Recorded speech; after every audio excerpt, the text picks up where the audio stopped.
Je lis du livre de Jean chapitre 11, le verset 5, ce qui suit.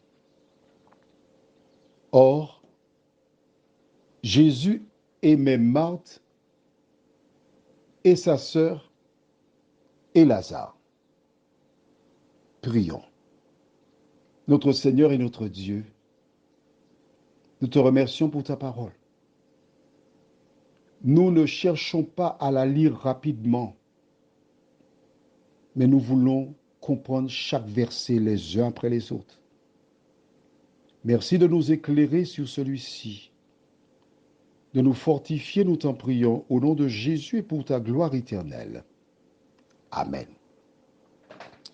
L'auteur du livre de Jean est le disciple Jean, celui qui était très affectueux. Du reste, lorsque Jésus annonça que l'un des disciples le trahirait, Pierre lui fit signe pour qu'il fasse la question à Jésus,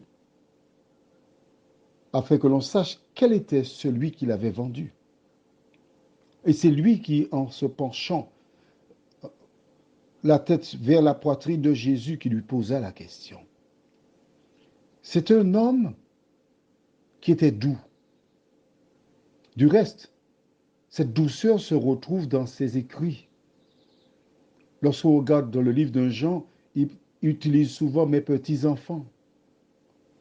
C'est l'un des derniers apôtres que nous savons être en vie, car c'est aussi à lui, Jean, que Jésus confia Marie. C'est bien parce qu'il était affectueux, il était tendre, il était doux, qu'il a été vesti de cette mission. Et c'est finalement lui qui, le jour du Seigneur, c'est toujours le même, il a reçu, quand il était sur l'île de Patmos, la vision de Jésus qui lui dicta littéralement le livre que nous appelons aujourd'hui Apocalypse. C'est le disciple de l'amour. Et je ne saurais achever la présentation de Jean sans te rappeler que c'est lui qui a rédigé Jean 3, verset 16, car Dieu a tant aimé le monde qu'il a donné son Fils unique afin que quiconque croit en lui ne périsse point, mais qu'il ait la vie éternelle. À travers les écrits de Jean,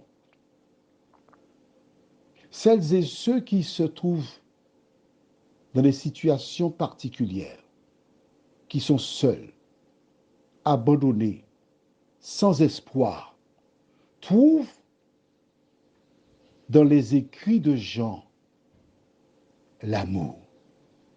Et c'est pourquoi il veut rectifier la déclaration qui est faite. Rappelle-toi, verset 3.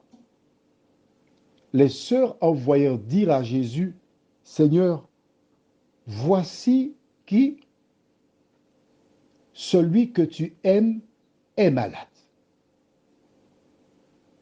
En fait, pourquoi ont-elles écrit cela? Pourquoi ont-elles envoyé ce message à Jésus? Nous l'ignorons. La Bible ne le révèle pas. En revanche, nous savons que Jean, qui était aussi un habitué de la maison parce qu'il était avec Jésus, ils marchaient ensemble, c'était l'un des disciples, il rectifie le tir au verset 5 en disant, or, Jésus aimait Marthe et sa sœur et Lazare. À travers ce verset, il nous indique qu'en fait, Jésus aimait tout le monde. Certaines personnes pourraient imaginer, il m'aime plus que l'autre, mais non. Jésus aime tout le monde, mais en fonction du caractère, de la personnalité de certains, il y a des enfants qui réclament plus d'attention, plus de présence, qui paraissent plus fragiles que d'autres. Alors ces enfants-là auront beaucoup plus d'attention de certains parents, mais ce n'est pas une raison pour imaginer un instant que le parent préfère celui-ci par rapport à celui-là. Prions. Notre Seigneur et notre Dieu, nous savons que tu t'adaptes à chaque caractère. Tu connais chacun par son nom. Tu connais les forces, les faiblesses des uns et des autres.